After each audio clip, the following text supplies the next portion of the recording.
श्री सीताराम जी सरकार की जय। श्री हनुमान जी महाराज की जय। श्री गौरी शंकर भगवान की जय। श्री अयोध्या धाम की जय। श्री सरयू महारानी जी की जय। सब संतन की जय, सब भक्तन की जय। जय जय श्री सीताराम। श्री गोस्वामी जी महाराज का चरित्र संपूर्ण हो चुका है और गोस्वामी जी की रचनाएं ही हमारी जो भक्ति साधना है उसका मूल आधार है। और उसी रामचरितमानस की कुछ पंक्तियों से आज पुनः प्रारंभ करते हैं। मानव जीवन का उद्देश्य इस जन्म मरण का जो चक्र है इससे बाहर निकलना है और भगवान को प्राप्त करना है। नर समान नहीं कवनेहु देहि, जीव चराचर जाचत जेहि। मानव शरीर बहुत अधिक उपयोगी है और जीव चराचर जाचत जेहि। चराचर जगत में जितने जीव हैं, जितनी योनियां हैं, उन सब की एक ही अभिलाषा रहती है कि बस किसी भी प्रकार से यदि मानव देह मिल जाए, मानव शरीर मिल जाए, तो इससे ऐसा भजन किया जाए कि इस जन्म मृत्यु के चक्र से ही निकल जाए। दोबारा इस गर्भ में आने का जो भीषण कष्ट है ना, ये भोगना नहीं पड़ेगा। लेकिन जिन्हें मिल गया है, जिनके पास है, तो उनके लिए भई साधन धाम मोक्ष कर द्वारा, पाई न जही परलोक सवारा। सब कुछ प्राप्त होते हुए भी पाई न जही परलोक सवारा। भगवान के भजन में तल्लीनता नहीं है। क्यों? क्योंकि कलयुग का जो प्रमुख विकार है, वो प्रमुख विकार है कलयुग का लोभ। लोभ किस चीज का? पैसा, धन। हम सब इसका विचार नहीं करते कि भाई सारे संसार का भी यदि धन दे दिया जाए तो भी आप अपने जीवन में एक सेकंड नहीं बढ़ा सकते। सारे संसार के धन को खर्च करके भी जीवन बढ़ नहीं सकता। ऐसा जो कीमती मानव शरीर है, उसका समय कैसे बर्बाद कर रहे हैं? व्यर्थ में। कोई बीड़ी या सिगरेट पीने में समय नष्ट कर रहा है, कोई खेल तमाशे को देखने में नष्ट कर रहा है, कोई ताश खेल रहा है, कोई बातचीत कर रहा है जिनका कोई अर्थ नहीं है, गपशप लड़ाने में, दूसरों की चर्चा करने में, दूसरों की निंदा करने में, है ना। निंदा भी चलिए, दूसरों की स्तुति करने में, स्तुति से भी आपको कोई लेने देना नहीं है। कुछ नहीं तो आलस्य, प्रमाद, नींद, निद्रा, इसमें समय नष्ट हो रहा है। वास्तव में हम किसी और का नुकसान थोड़ी कर रहे हैं, किसी और की हानि नहीं कर रहे हैं। ये नुकसान हम स्वयं का कर रहे हैं। और ये कोई कम नुकसान थोड़ी है भाई। किसी के 10-20 हजार रुपये खर्च हो जाएं किसी ऐसे काम में जिसका उसके लिए कोई उपयोग ना हो, तो ये उसके लिए बड़ा नुकसान नहीं है भाई। इनको तो छोड़ के मरना है, कोई धन को साथ थोड़ी ले जाना है। और लाख करोड़ों भी चले जाएं तो भी कोई बात नहीं, साथ तो फिर भी वो भी नहीं ले जाना है। ये सब तो छूटने वाली वस्तुएं हैं ना, साथ तो कुछ जाना नहीं है। आज के समय में जिसके पास धन अधिक है ना, उसको समाज में बहुत मान सम्मान, प्रतिष्ठा मिलती है। धन के स्तर को देखकर ही समाज में सम्मान दिया जाता है। और जिसके पास धन नहीं है उसको चलो हटो, दूर, पास मत आना, दूर हटो, इस प्रकार से। अरे किसी के पास धन बहुत है तो इसका मतलब ये नहीं है कि उस पर भगवान की कृपा बहुत है। ये धन आदि जितनी वस्तुएं हैं ना, ये तो किसी पापी को भी मिल जाती हैं। सुत दारा अरुलक्ष्मी पापी के ही होए, ये तो पापी के भी होता है। इनके मिलने में कोई विलक्षण बात थोड़ी है।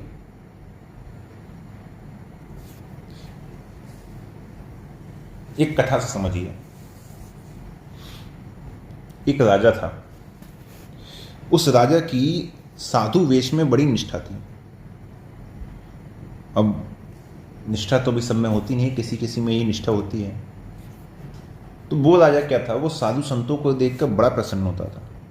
साधु वेश में कोई आ जाए, कैसा भी आ जाए, उसका बड़ा आदर सत्कार करता, खूब सेवा करता। कहीं सुन लेता कि इस दिशा से कोई संत आ रहे हैं, साधु आ रहे हैं, तो उस दिशा में पैदल चला जाता, उनको लेके आता, महल में रखता, खूब सेवा करता, जो मांगे वो देता। धीरे धीरे जब इस प्रकार से उसका व्यवहार हुआ तो आसपास के क्षेत्रों में उसकी बड़ी प्रसिद्धि हो गई कि वहाँ का साधु जो राजा है वो साधुओं की ऐसे सेवा करता है। तो पड़ोस देश में एक दूसरा राजा था। जब उसने ये बात सुनी तो उसने मन में विचार किया, ये राजा बड़ा मूर्ख पता चल रहा है, इसको तो साधु बन के कोई भी ठग लेगा। तो उसने क्या किया, अपने एक मंत्री को बुलाया और उससे कहा कि तुम एक साधु का वेश बनाओ और उस राजा के यहाँ साधु बनकर जाओ, और फिर वो तुम्हारे साथ जैसा जैसा बर्ताव करे वो आकर तुम मुझसे कहना। मंत्री ने वेश बनाया और साधु बन के वहाँ चला गया। वहाँ के राजा ने जब सुना कि एक साधु आ रहे हैं तो पैदल दौड़ता हुआ उनके सामने गया, बड़े आदर सत्कार से अपने महल में ले आया, खूब सेवा करी। तो एक दिन राजा ने उस साधु से कहा कि महाराज कुछ सुनाओ। साधु ने कहा कि राजन, मैं आपको क्या सुनाऊं, अरे आप तो बड़े भाग्यशाली हो, आपको इतना बड़ा राज्य मिला हुआ है, धन मिला हुआ है, आपके पास इतनी बड़ी सेना है, स्त्री पुत्र नौकर सब आपके पास है, सब आपके अनुकूल हैं, तो भगवान की तो आप पे बड़ी कृपा है। तो इस प्रकार उस साधु ने इस प्रकार से जो धन के महत्व को, ऐश्वर्य को बताया, ऐसी उसने कई बातें कही। राजा बैठा बैठा चुपचाप सुनता रहा। 2-3 दिन रहने के बाद जब साधु बोला कि महाराज अब हम जाना चाहते हैं, तो राजा ने कहा ठीक है महाराज, जैसी आपकी इच्छा। राजा उसको अपने राजकोष में ले गया, खजाना खोल दिया और कहा कि इनमें से जो भी सोना चांदी हीरे मोती माणिक जो भी आपको चाहिए आप ले लीजिए। उस साधु ने वहाँ से बढ़िया बढ़िया माल लिया, ऊंट पर लाद कर चल दिया। जैसे ही वहाँ से चलने को हुआ तो राजा ने कहा कि भाई एक मेरे पास चांदी का बक्सा है, ये मैं तुम्हें अपनी तरफ से देता हूँ। तो राजा ने चांदी के बक्से के ऊपर एक रेशमी कपड़ा लपेट के उसको दे दिया कि भाई ये मेरी तरफ से है, आप इसको रखिए। साधु ने बक्सा रख लिया, मंत्री ने और वहाँ से चल दिया। अब वो अपने राजा के पास आया। राजा ने पूछा क्या क्या ले आए? तो उसने कहा महाराज लाखों करोड़ों का धन लेकर आया हूँ। तो राजा ने कहा ये पड़ोस का राजा बड़ा मूर्ख है, इसको साधु की पहचान नहीं है, ये कैसा साधु है, इसको तो बड़ा बेसमझ, तो मूर्ख है, इसको तो समझ ही नहीं है। इतने मंत्री बोला महाराज उसने मुझे एक बक्सा और दिया है अपनी तरफ से, बोल रहा था ये मेरी तरफ से भेंट है। राजा ने कहा ठीक है बक्सा लेके आओ, उसे मैं देखूंगा। बक्सा राजा के पास लाया गया, उसे चाबी दी। राजा ने खोल के देखा तो देखा उसमें एक चांदी का बक्सा और है, उसके अंदर फिर एक चांदी का बक्सा है ना, उसके अंदर फिर एक चांदी का बक्सा है। तो तीनों बक्सों को जब उसने खोल के देखा तो अंदर छोटा, जो सबसे छोटा बक्सा था ना, उसमें उसको एक फूटी कौड़ी मिली।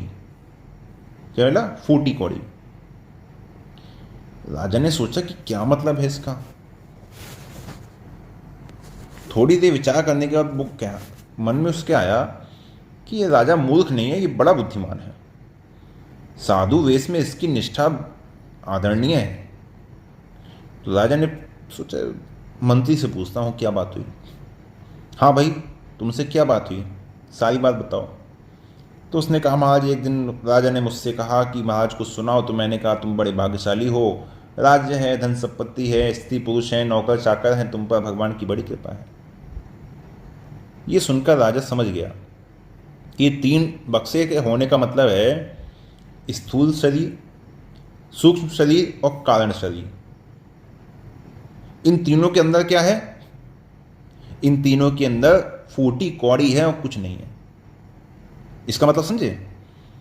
साधु का वेश बनाया है, वेशभूषा बहुत सुंदर है, अंदर बाहर से मतलब चांदी का बक्सा है, वेशभूषा बड़ी सुंदर बना रखी है, बाहर से बड़े बड़े अच्छे लगते हैं, बड़े सुंदर लगते हैं, बड़े यशस्वी हैं, बड़े वैभवशाली हैं, लेकिन अंदर अंदर कुछ नहीं है, अंदर फूटी कौड़ी है। तो राजा ने सोचा, ये जो उसने कहा था ना कि आप पर भगवान की बड़ी कृपा है, ये जो बात कही, इससे पता चलता है कि अंदर से फूटी कौड़ी है।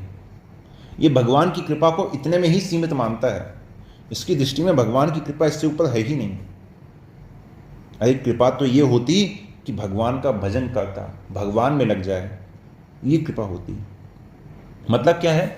मतलब ये है कि संसार की जो चीज़ें हैं, संसार की वस्तुएं हैं, उनका किसी व्यक्ति विशेष के पास होना कोई बड़ी बात नहीं है। भाई हमारे ग्रंथों में, शास्त्रों में, मानस जी में, या कोई भी किसी प्रकार का ग्रंथ उठा लिया जाए, उसमें मनुष्य शरीर की जो महिमा है वो गाई गई है।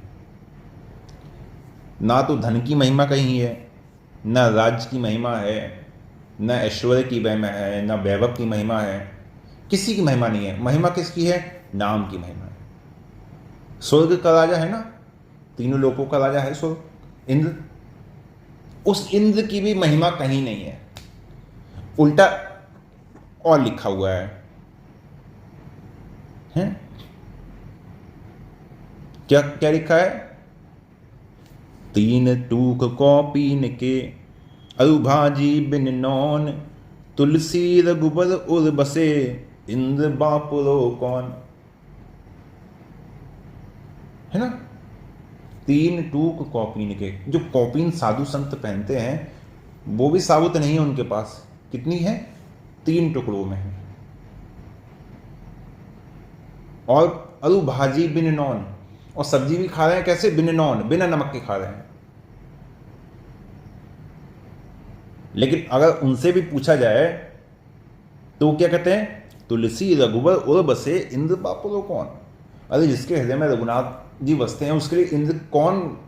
इंद्र की कोई वैल्यू नहीं है, इंद्र का कोई महत्व नहीं उनकी दृष्टि में। वो इंद्र को रंग समझते हैं। 7 गांठ कौपीन की, साधुन वाने संग, और राम अमल माता फिरे, गिने इंद्र को रंग। उसकी नजर में इंद्र भिखारी है, कुछ नहीं इंद्र के पास।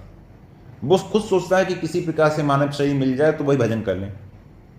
तो भगवान के भजन के सामने इंद्र की भी कोई कीमत नहीं है। लेकिन हम धन के महत्व को लेकर पकड़े हुए हैं कि कहीं खर्च ना हो जाए, है ना? कहीं खर्च ना हो जाए। हमें तो सचेत होना चाहिए भाई कि हम क्या कर रहे हैं। अरे हमें तो ऐसा मानव शरीर मिला है जो देवताओं को भी दुर्लभ है। दुर्लभो मानुषो देहो, देवी नाम क्षण भंगुरा, बड़े भाग मानुष तन बाबा, सो दुर्लभ सब ग्रंथहीन काबा। ऐसा मानव शरीर मिला है, और कर क्या रहे हैं भाई? मानव शरीर को पाकर तो भगवान का भजन करना चाहिए ना, भगवान में लगना चाहिए, जिससे सदा के लिए कल्याण हो जाए। और कर क्या रहे हैं? हाय पैसा, हाय पैसा, हाय पैसा, बस किसी प्रकार से धन मिल जाए, मेरा परिवार कैसे सुखी हो जाए, कहीं से धन कमा लूँ तो परिवार सुखी हो जाए, बच्चे कैसे सुखी हो जाए, धन कमा लूँ तो बच्चे सुखी हो जाए। भाई ये धन कितने दिन साथ रहेगा? आज प्राण निकल जाए तो धन का क्या होगा? धन के लिए जो पाप किया है, पैसे कमाने के लिए, वो तो साथ जाएगा, और पैसा एक कौड़ी भी साथ नहीं जाने वाला, पूरा का पूरा नहीं रह जाएगा। और उस धन को कमाने के लिए अपना भाव बिगाड़ा, अपने कर्म बिगाड़े, अपने पुण्य नष्ट किए, अपना पाप कमाया, अन्याय किया, झूठ कपट किया, है ना? झूठ कपट किया, भाई भाई में लड़ाई हो गई। तो भाई इस तरह धन के लिए क्या किया? अन्याय किया, अनर्थ किया। तो उस धन से पतन के सिवा क्या प्राप्त होगा? कुछ प्राप्त नहीं होगा ना। वो धन तो स्वयं तो नष्ट होगा ही, और जो उसके प्रति ऐसा भाव रखेगा उसको भी नष्ट करेगा। अब कोई कहे कि भाई अब धन नहीं कमाएंगे तो गृहस्थाश्रम में है तो काम कैसे होगा? है ना। गृहस्थाश्रम में है तो धन के बिना काम कैसे होगा।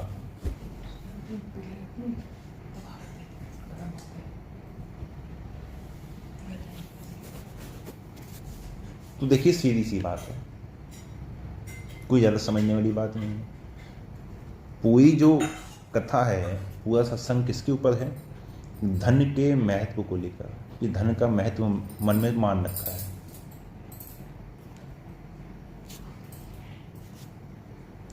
धन का महत्व ने सोच रखा है।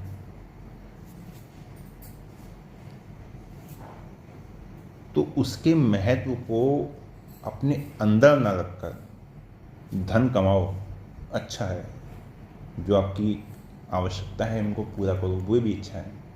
लेकिन धन के प्रति जो महत्व बुद्धि है कि ये नहीं होगा तो काम ही नहीं चलेगा, ये नहीं होगा तो जीवन ही नहीं होगा, ये नहीं होगा तो सुख ही नहीं होगा, ये नहीं होगा तो जिएंगे कैसे, ये जो महत्व बुद्धि है ना, वो महत्व बुद्धि ही धन के लोभ में पाप करवाती है, अन्याय करवाती है, झूठ कपट करवाती है, हमारा परमार्थ बिगाड़ती है।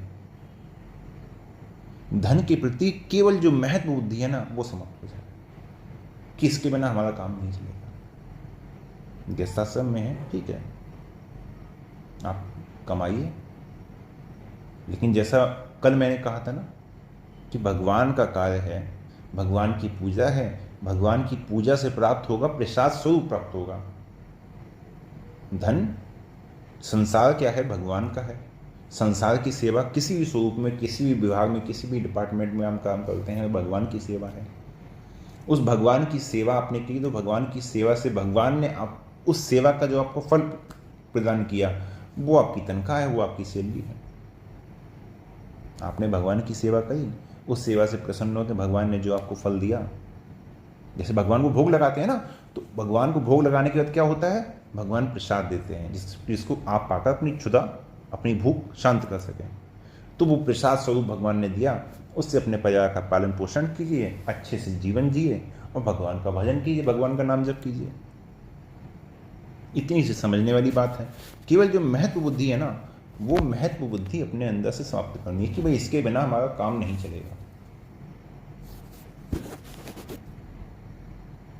नहीं तो फिर अंत में वही होगा कि जे पदत्व दुख पावे से धुनि धुनि पछताई और काल ही कर्म ईश्वरी मिथ्या दोष लगाई। अंत में यही होगा कि भगवान ने अवसर नहीं दिया, समय ठीक नहीं था, हमारे तो भैया बाप कर्म ही ऐसे हैं, क्या भजन करें। ये नहीं, कमी आप में है।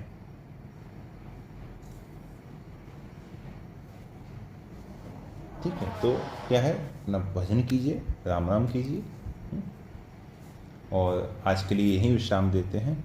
जय जय श्री सीताराम।